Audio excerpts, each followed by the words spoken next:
Welcome, everyone. We are so glad to have you with us today. Absolutely. Thanks for tuning in.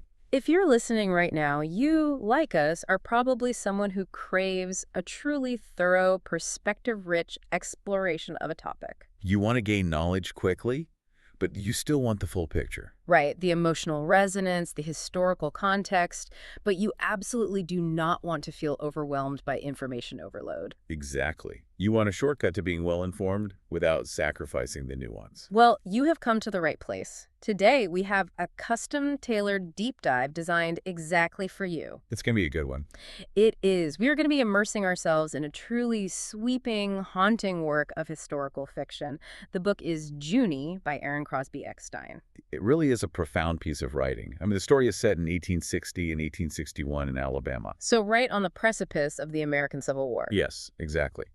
But this isn't a broad, sweeping historical textbook narrative. It doesn't give you a bird's-eye view of troop movements or political speeches. Right, it's intensely intimate. Very. It zeroes in on the lived emotional reality of one young woman navigating a world designed in every possible way to crush her entirely. Exactly.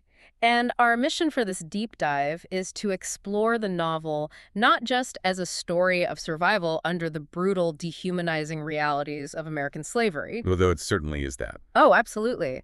But also as a profound look at grief, the supernatural, the pursuit of something called the sublime, and really just the absolute full spectrum of a young woman's humanity.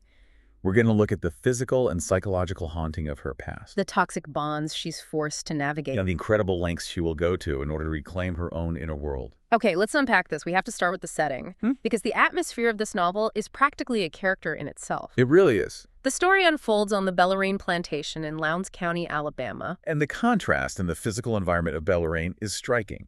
Eckstein uses it in a highly symbolic way. Oh, definitely. On one hand, you have the main house. Right, the author describes it as being built to look like a Roman temple. It's stark white, perfectly symmetrical, with these 6 towering Corinthian columns on a wraparound porch.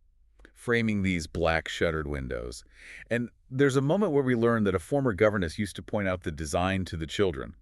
Yeah, as a representation of a republic, right? A place Yeah. of high culture, democracy, and equality. Which is just a chillingly ironic statement when you consider the reality of the plantation economy. The hypocrisy is quite literally built right into the architecture. It is. It is this beautiful, pristine facade of classical civilization that is entirely sustained by barbarism. Precisely.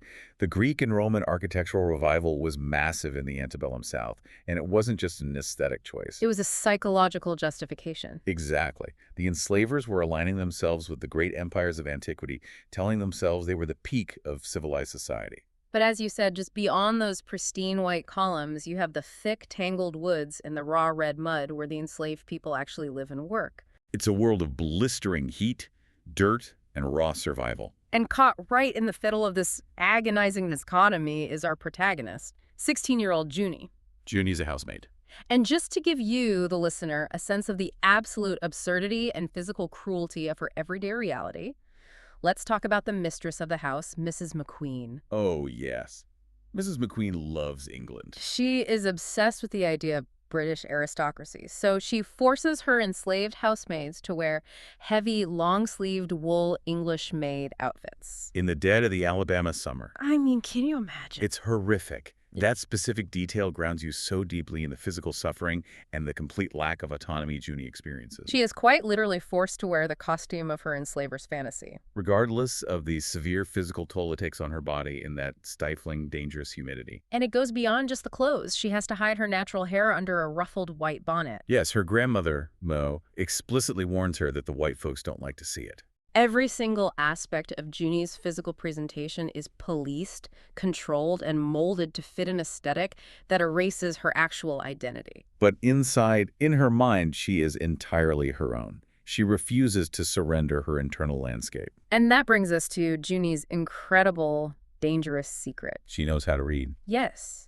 She was taught secretly by the master's daughter, Violet, when they were children. And Junie doesn't just read practical things or religious texts. She is obsessed with romantic poetry. She carries a hand-sewn notebook made of paper scraps and twine hidden deep in her apron pocket. It's filled with the words of her favorite poets, alongside her own private writing. She reads William Wordsworth's Tintern Abbey. She reads John Keats's Odes. The choice to have Junie obsessed with the Romantic poets is brilliant literary framing by the author. How so? Well, the Romantic movement of the late 18th and early 19th centuries was entirely focused on the individual, the supremacy of raw emotion, the awe-inspiring power of nature. And this concept of the sublime. Exactly. And the sublime isn't just about something being pretty. In aesthetic philosophy, the sublime is an experience of greatness or vastness that is so overwhelming it borders on terror. But ultimately elevates the soul, Right. It makes you realize your own limitless capacity to feel. which is the exact opposite of what chattel slavery attempts to do to a person. Exactly. Slavery attempts to reduce a human being to pure, unfeeling labor.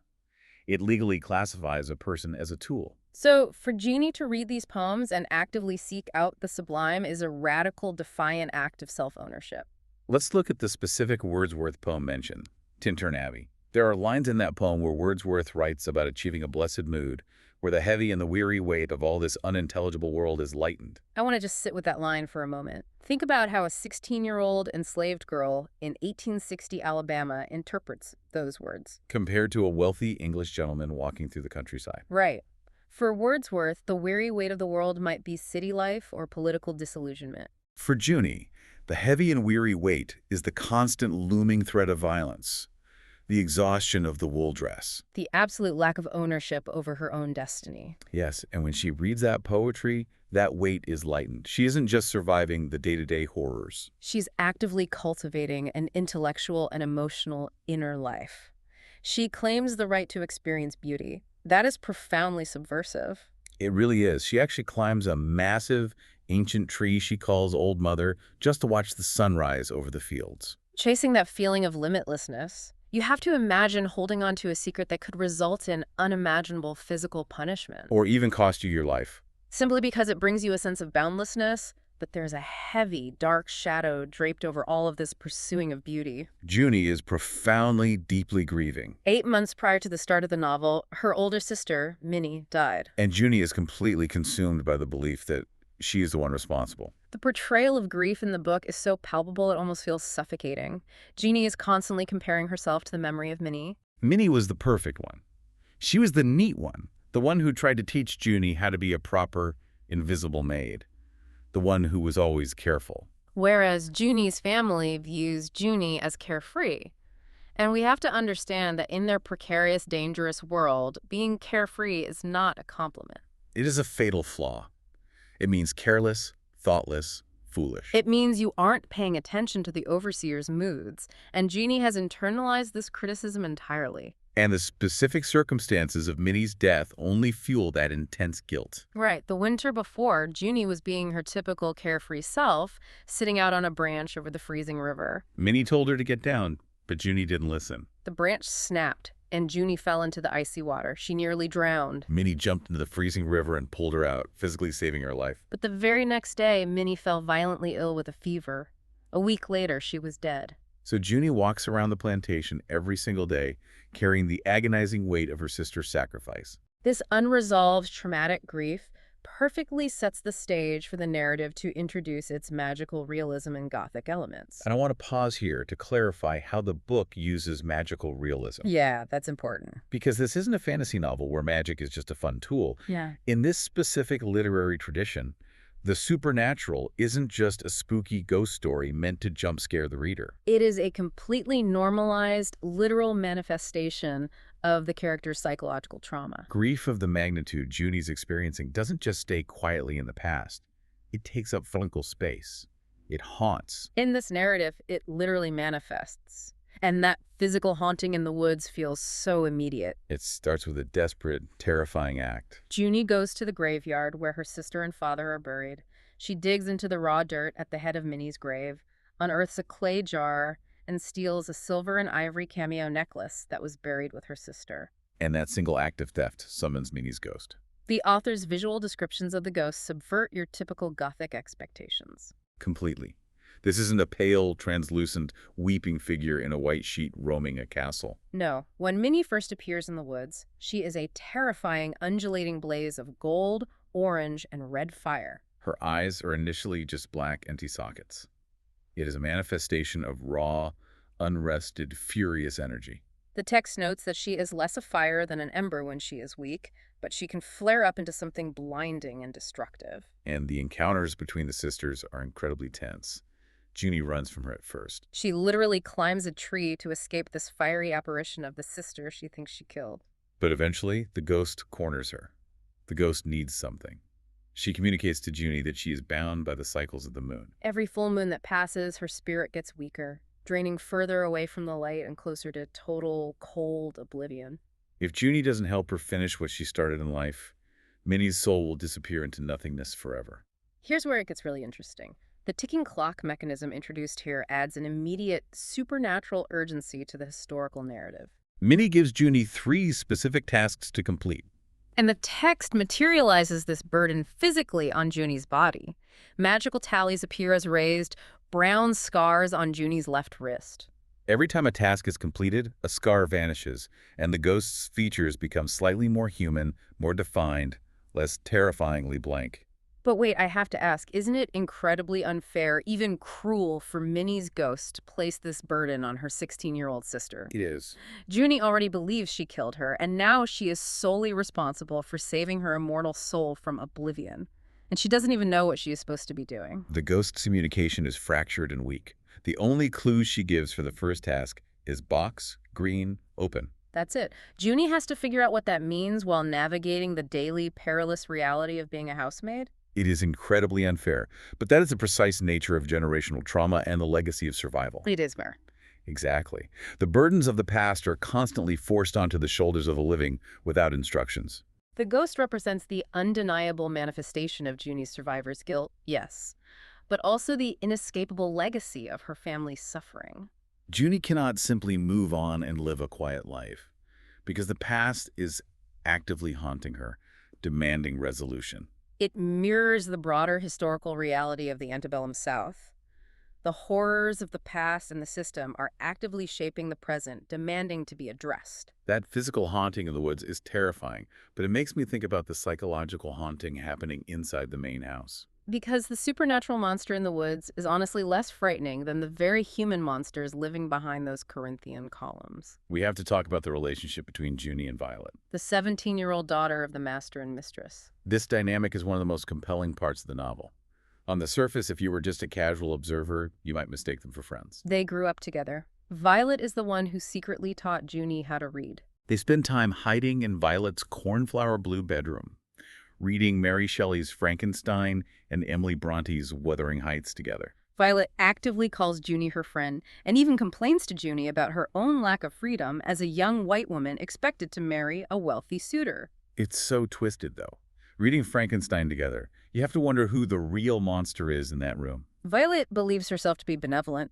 She thinks she is kind and somehow entirely separate from the brutality of the plantation system that buys her those dresses and those books. She genuinely thinks they share a sisterly bond because she allows Junie to drop the formal, curtsying pageantry when they are alone behind closed doors. The author is brilliantly exploring the highly toxic illusion of friendship between an enslaved person and their enslaver. Violet is playing a game of pretend. She enjoys the intimacy of having a confidant, but only on her own terms. She feels trapped by the patriarchy of her society, so she uses Junie as a safe outlet for her frustrations. Completely blind to the agonizing irony of complaining about a lack of freedom to a girl her family literally owns. And the reality of their power dynamic is always lurking right there in the room, ready to snap shut like a steel trap. The breaking point comes when Violet becomes romantically obsessed with a suitor named Mr. Taylor, who comes to stay at Bellarine. Mr. Taylor is wealthy, but he is deeply casually cruel. Junie sees right through him immediately. She witnesses him brutally beat his enslaved valet, Caleb, over something as incredibly minor as taking too long to fetch a parasol. So Junie, trying to be a genuine friend, tries to warn Violet. She questions Violet's choices, asking her why she would want to be caught in the net of such a vicious man. And that is the exact moment the illusion shatters into a million pieces. When Junie steps out of line, when she challenges Violet's desires and attempts to assert an opinion on equal footing, Violet violently reminds her of the hierarchy. She snaps. The quote from the pages is just devastating. Violet looks at her and says, "Christ, Junie, you're my Negro, you serve me. This ain't a two-way road." It hits like a gut punch. After years of reading poetry together, sharing secrets, and pretending to be sisters, Violet weaponizes her ownership of Junie the absolute second she is inconvenienced or challenged. If we connect this to the bigger picture, it perfectly exposes the pervasive myth of the benevolent enslaver. It demonstrates that under a system of chattel slavery, any kindness, any intimacy from the enslaver is entirely conditional and transactional. Violet's friendship only exists so long as Junie remains subservient, agreeable, and useful to Violet's emotional needs. The moment Junie asserts her own agency, the mask slips completely. Violet may feel restricted by the gender roles of her time, but she is more than willing to exercise her absolute racial and economic power over Junie to put her back in her place. Junie's realization of this is heartbreaking. She reflects on it and thinks to herself, love in any form demands equality. And she realizes, in a very cold, hard way, that she has never had that with Violet, and she never will. But the toxic bonds aren't just in the main house. The text delves deeply into the generational trauma and friction within Junie's own family. We see this through her family unit. Her grandmother, Granddaddy, Auntie Marilla the cook, and Bess, her older cousin. They have survived this system by keeping their heads down. They preach absolute compliance. They view Junie's daydreaming, her pursuit of the sublime, and especially her reading, as a massive liability. They just don't understand her. It creates such a painful rift.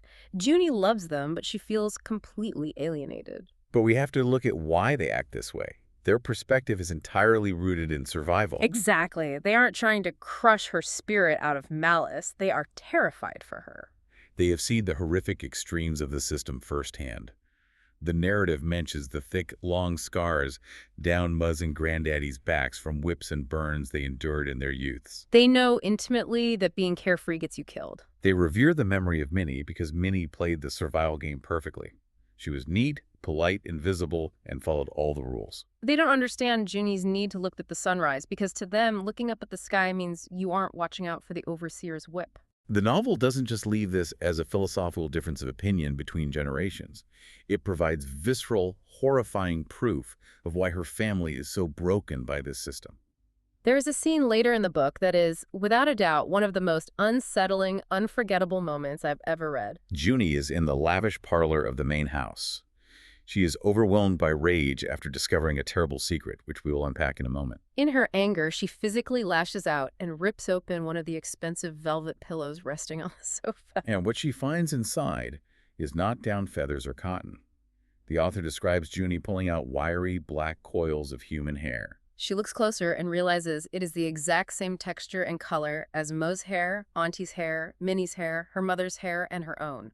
In a panic, she rips open all the pillows in the room and realizes the entire parlor is covered in a fine layer of 3 generations of her family's hair. I remember reading that and just staring at the page. It is absolutely sickening. She remembers Granddaddy making a passing comment once about Muzz cutting her hair, brushing it off is just something that happens when you get older. But the truth is so much darker. The McQueens have been systematically harvesting the hair of the enslaved women on the plantation for decades to stuff their luxurious parlor pillows. This is a profound, deeply disturbing literary exploration of the physical and psychological commodification of Black bodies under slavery. It wasn't just their labor in the cotton fields or their culinary skills in the kitchen or even their reproductive capabilities that were stolen and monetized. The enslavers extracted the very physical material of their bodies, their hair, to literally cushion the comfort of the white family. It is an intimate, grotesque violation.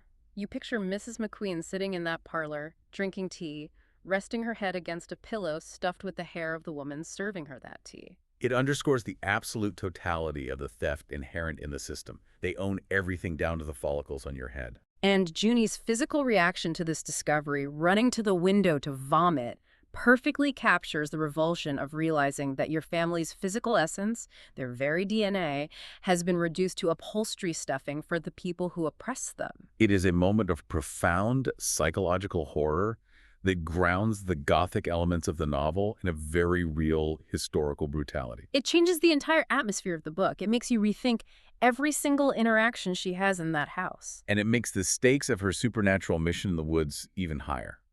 So let's look at how she actually approaches Minnie's tasks. The first task, as we mentioned, came with the clue.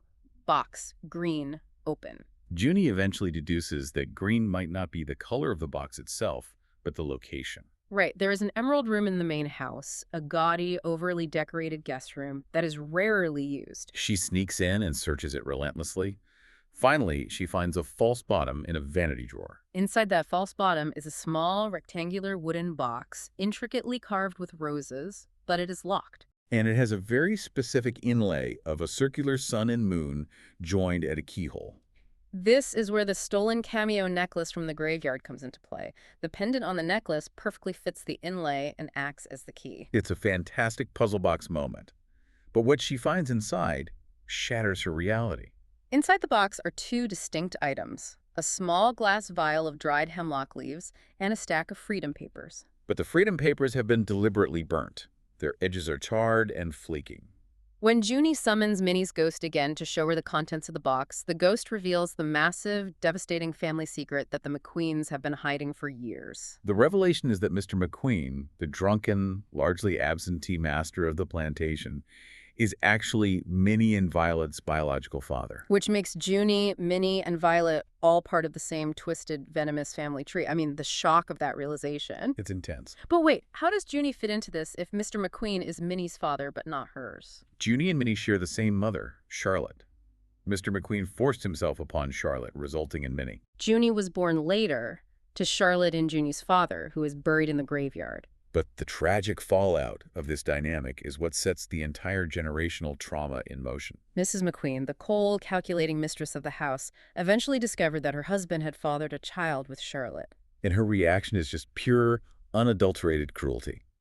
Driven by jealous rage and spite, Mrs. McQueen forced her husband to sell Charlotte away to a plantation in Mississippi. Junie and Minnie were just little girls at the time. Their mother was sent away to a brutal life further south, where she eventually died of a fever entirely alone. And why? Simply because Mrs. McQueen wanted to punish her husband and eliminate the visual evidence of his infidelity walking around her property. This raises an important question. It really highlights the absolute vulnerability of enslaved families. Extant portrays with brutal, unflinching clarity how enslaved women had zero agency over their own bodies or the integrity of their family units. They were subjected entirely to the whims, the financial debts, and in this case, the petty jealousies of their enslavers. Charlotte's life and her profound connection to her daughters was destroyed not for any economic necessity, but merely as a pawn in the marital disputes of the people who owned her. It highlights the profound, terrifying instability of life under slavery, where a family could be permanently shattered in a single afternoon without any recourse. And Minnie knew this whole time. Minnie's ghost reveals to Junie that their mother's spirit had actually visited many years ago. Telling her where to find the green box and urging her to secure those freedom papers. Minnie was secretly trying to fulfill their mother's dying wish to get them all out of Bellarine. She had somehow managed to get the papers signed by Mr. McQueen, who perhaps felt a tiny sliver of guilt, but Mrs. McQueen found out about it and threw the papers into the parlor fire. That is why the edges were burnt. You really have to consider the psychological toll that must have taken on Minnie. To have the literal, legal ticket to freedom for yourself and your family in your hands, only to watch the mistress burn it in the fireplace out of sheer vindictive cruelty. It completely recontextualizes Minnie's entire character and her obsessive perfectionism. She wasn't just trying to be a good maid to survive. She was trying to orchestrate an impossibly complex escape for her family. Carrying the immense weight of her mother's ghost and her enslaver's dark secrets entirely on her own shoulders. It is a heavy, crushing burden. She was suffering in silence the entire time. But amidst all of this darkness, the gothic hauntings, and the cruelty, the novel does introduce a profound beam of light. And that brings us to Caleb. Remember Mr. Taylor, the cruel suitor courting Violet? He brings his valet and coachman, Caleb, with him from New Orleans. Caleb is young, incredibly observant, and immediately intriguing to Junie. One day, out in the fields, he catches Junie secretly reading her notebook. And you expect him to use this against her or to turn her in? But instead, he is fascinated. Their relationship begins with an exchange of knowledge, which is a beautiful counter-narrative to the constant extraction they experience from the white characters.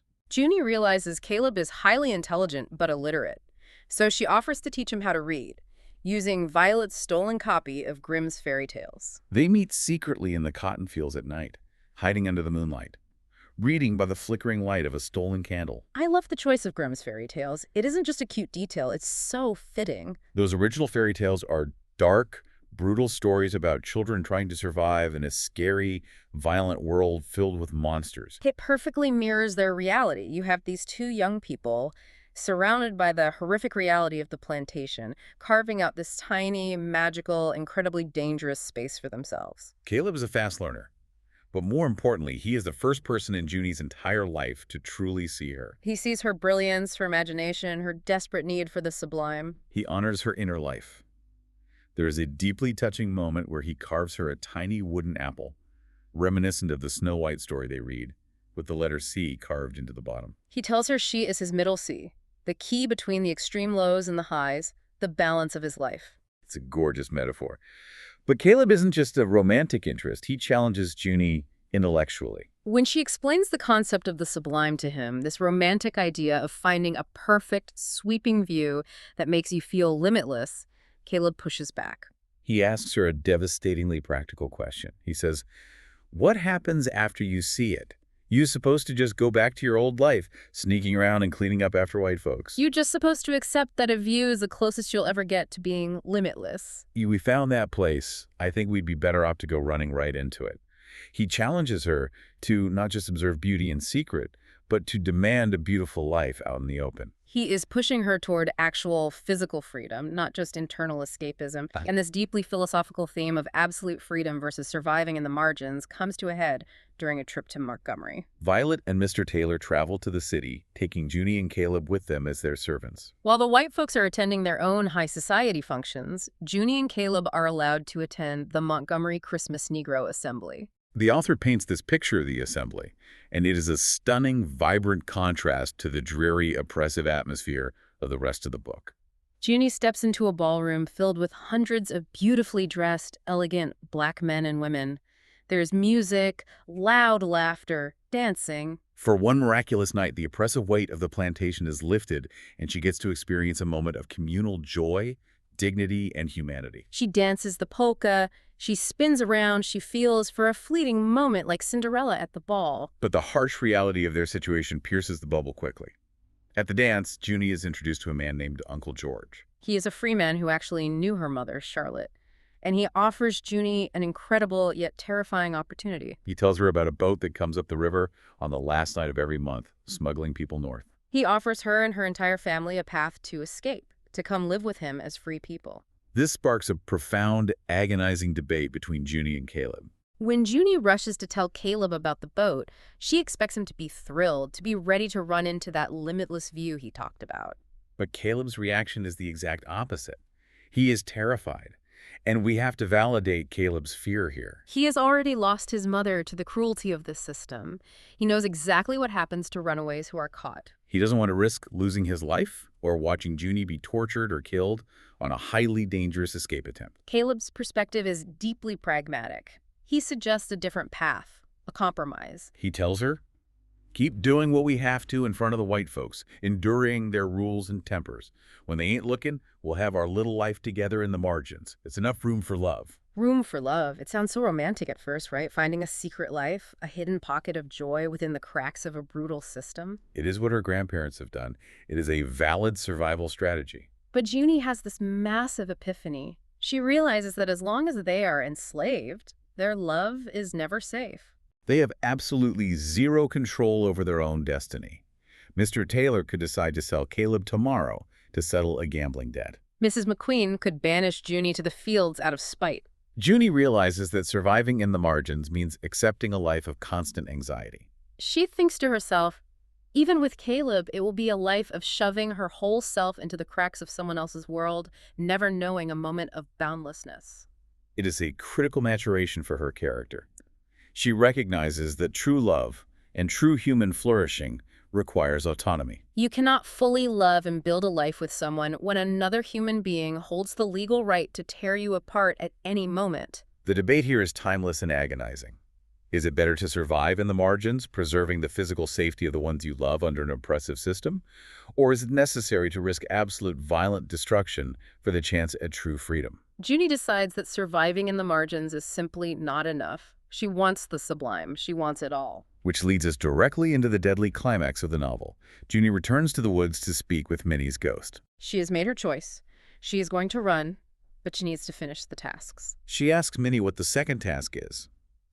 The ghost communicates that Junie must take the glass vial of dried hemlock leaves from the green box and put them into Mr. McQueen's bourbon on New Year's Eve. Minnie insists it will make him severely ill, creating the perfect chaotic distraction so Junie and the family can slip away to the riverboat. Junie, trusting her sister, complies. During the New Year's Eve party, she pours the spiked bourbon for Mr. McQueen. But the hemlock doesn't just give him a stomachache or a fever, it causes an agonizing, violent public death. He is found face down on the floor, having suffered massive tremors, convulsions, and foaming at the mouth. Junie is absolutely horrified. She didn't want to become a murderer, she just wanted a distraction. When she frantically summons Minnie's ghost again to confront her about this, the ultimate tragic reveal of the novel occurs. Junie demands to know why the hemlock killed him. And through the fractured communication of the spirit, the horrifying truth about Minnie's own death comes to light. Minnie didn't die of yellow fever after jumping in the river to save Junie. Minnie exhibited the exact same symptoms before she died.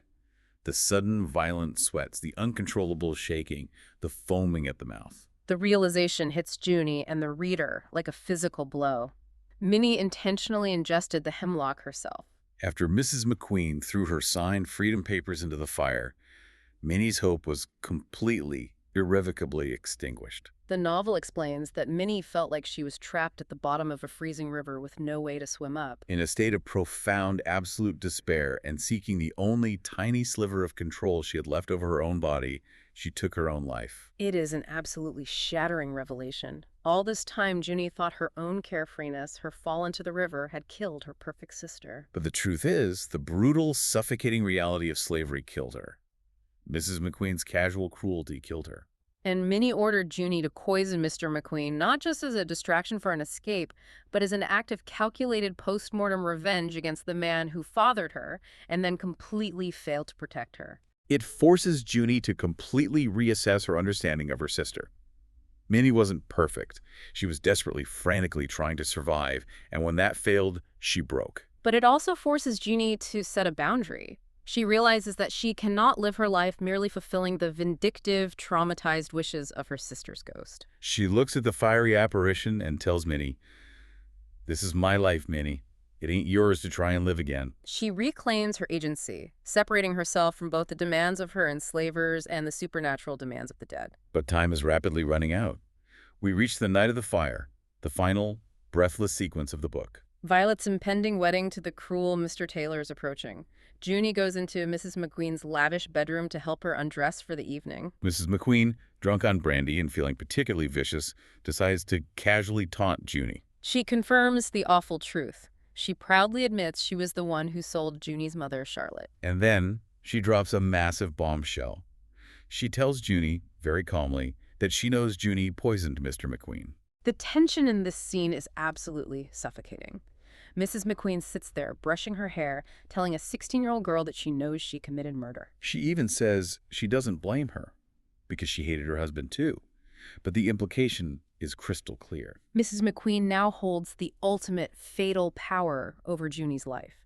She can have her executed at any moment she chooses. She intends to use this knowledge to permanently chain Junie to her side, trapping her in a web of psychological torture forever. Junie realizes in that exact moment that there is no more waiting. She must flee immediately, that very night. It is this terrifying realization that sends her running downstairs, where she has that breakdown in the parlor, ripping open the pillows and finding the hair. Which acts as the final, sickening breaking point. She runs for the back door, desperate to get to the woods, to find Caleb, to get to the river. But Violet catches her. Violet sees the destroyed parlor. She sees Junie fleeing in an absolute panic. You expect this to be the moment Violet screams for the overseer, the moment she permanently cements her role as the cruel enslaver. But the author provides a fascinating, highly ambiguous twist. Violet, trapped in her own impending, miserable marriage to a man she fears, looks at Junie. And instead of stopping her, Violet makes a shocking choice. She takes a lit candle and deliberately sets the ruined velvet curtains of her own home on fire. She sets the McQueen house ablaze. She tells Junie, "You ought to be the one to start it." She creates the ultimate, massive distraction to cover Junie's escape. And she says something deeply poignant. She tells Junie, "You are the best friend I could ever have, Junie, and I'll be sorry until my grave that I wasted it." So what does this all mean? Is Violet doing this purely out of a newfound sense of morality and solidarity with Junie? Or is she also just destroying the cage she herself is trapped in, using the chaos to blow up her impending marriage? How much of this is actually for Junie? That is the exact right question to ask, and the brilliance of the novel is that it leaves it ambiguous. It's likely a mix of both. Violet finally recognizes the humanity she spent years suppressing in favor of her privilege, and she feels genuine remorse. But she is also deeply selfish, lashing out at her mother and her society. It doesn't absolve Violet of her past cruelty, not by a long shot. But it is a definitive act of rebellion, and she finally uses her privilege to aid Junie's liberation rather than hinder it. The virus spreads quickly. Junie makes a mad dash to her family's cabin in the quarters.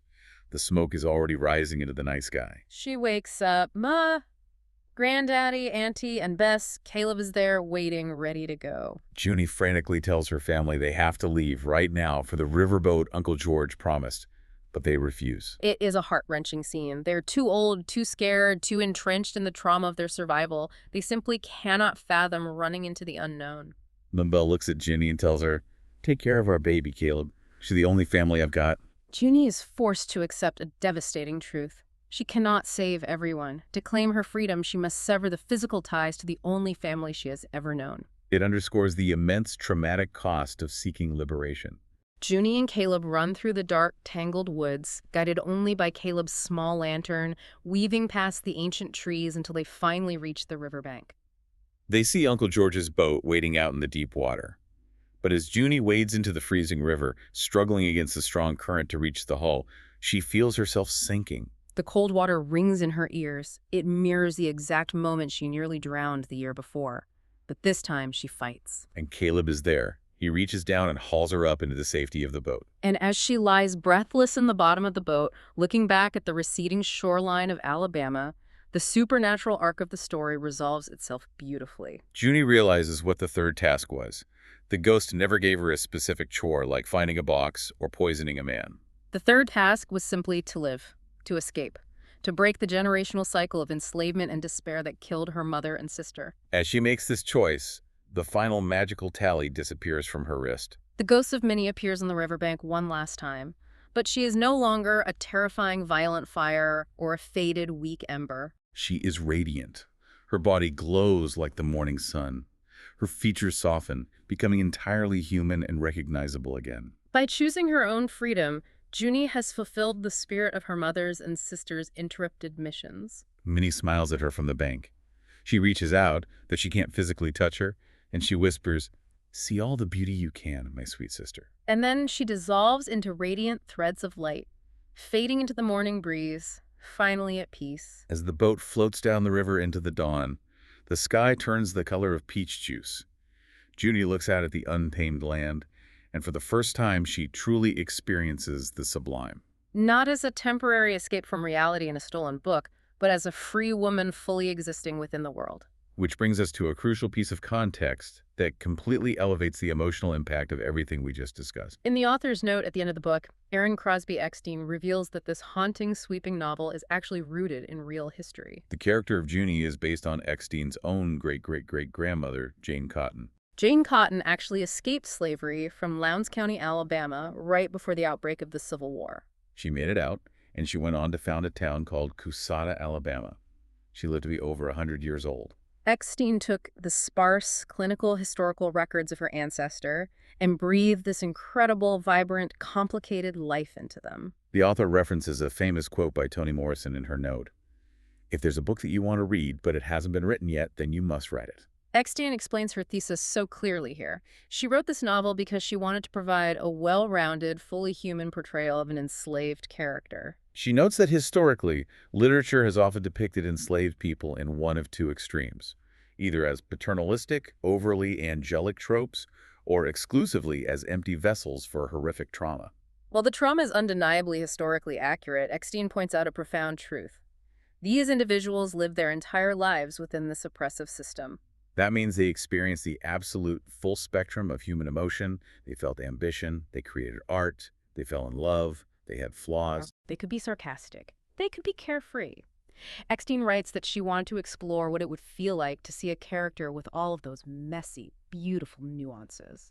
Her goal wasn't to diminish the horror of slavery, but to shine a light on the individual humanity of a group of people that history has often forced us to perceive monolithically. By giving Junie a secret inner life, her obsession with romantic poetry, her profound philosophical debates with Caleb about the sublime, Eckstein reclaims the intellectual interiority that the institution of slavery actively tried to erase. Historical records might tell us that the real Jane Cotton couldn't read or write. But by fictionalizing this aspect, the author connects her ancestor to her own family's generational love of books and learning. It is a powerful way of using historical fiction not just to recount dates and facts, but to restore humanity, complexity, and deep dignity to the ancestors who survived the unimaginable. It completely changes how we approach the genre of historical fiction.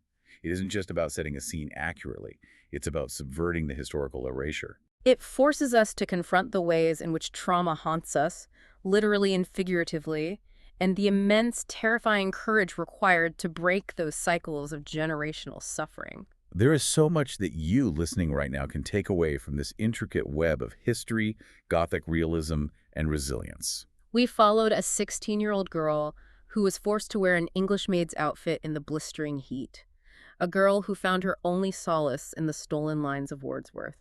We watched her face the literal, fiery ghost of her past, confronting her guilt and the devastating secrets of the people who owned her. We saw her navigate the toxic transactional friendship of her enslaver, and ultimately we watched her literally swim through freezing waters toward her own freedom, alongside a man who challenged her to demand a beautiful life. It challenges us to look at the historical narratives we accept and ask ourselves whose inner lives have been erased from the official record. But beyond the history, it leaves us with a profound question about how we navigate our own present realities. Think about Junie. Think about her risking the overseer's whip just to climb the rough branches of the old mother tree in the dark. She did it to look out over a brutal, blood-soaked plantation and actively choose to see the sublime in the sunrise. She demanded to experience limitlessness in a world that legally defined her as property. So here is something to mull over as you go about the rest of your day, or as you look at the challenges in your own life. How do we, in our own modern context, reclaim our inner worlds? When the structures around us, whether they be crushing societal expectations, constant digital noise, or systemic pressures, are designed to keep us exhausted, compliant, and looking down at the mud, how do we demand to see the beauty? How do we find our own version of the sublime? And more importantly, how do we find the fierce, terrifying courage to not just look at it from the margins, but to run out and claim it?